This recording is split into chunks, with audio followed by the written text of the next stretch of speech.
village lived a child named Magnus. He was a child neglected by his birth parents, and sometimes he steals food in order. It was difficult for anybody to offer him a job.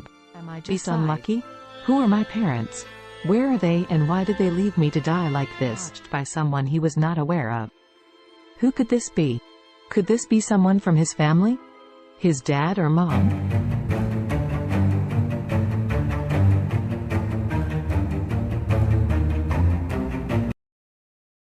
From far, Magnus won the attraction of someone whom he did not know about.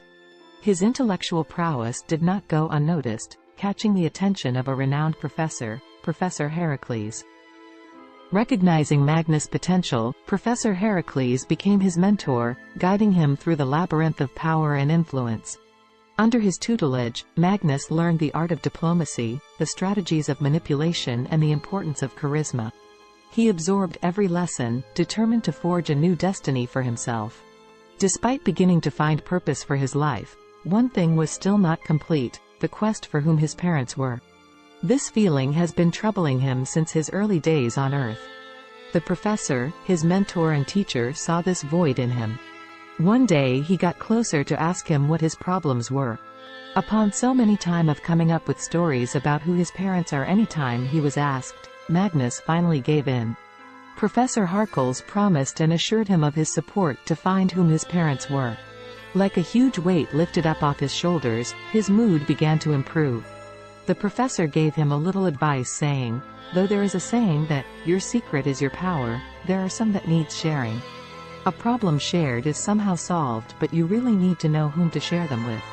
Life is too hard to bear all the weight alone if there is someone to share them with." With smiles on their faces as they sat in front of the fire in the middle of the professor's compound, Heracles jokingly said, "Let's get up and catch some sleep, you naughty boy," as he laughed continually.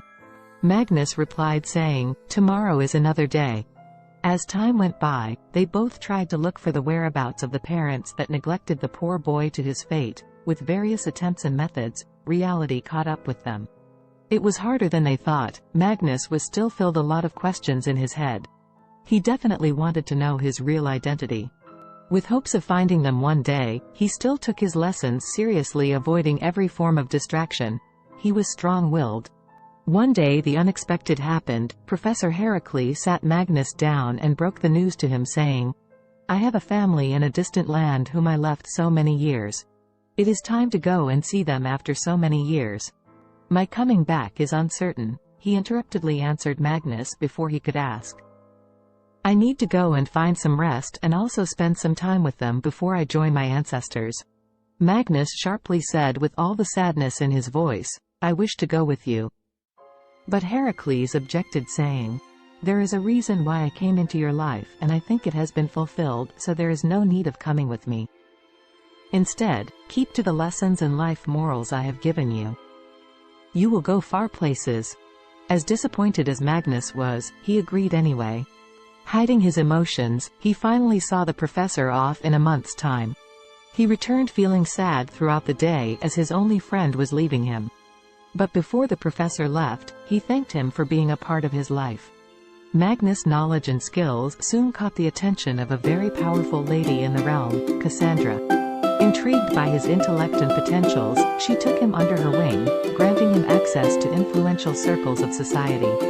In return, Magnus provided her with advice, his sharp mind becoming an invaluable asset to her political ambitions. Do you think Cassandra has pure intentions or hidden agenda? Is Magnus safe? Was it necessary for the professor to leave? Is Magnus vulnerable? Watch out for episode 3.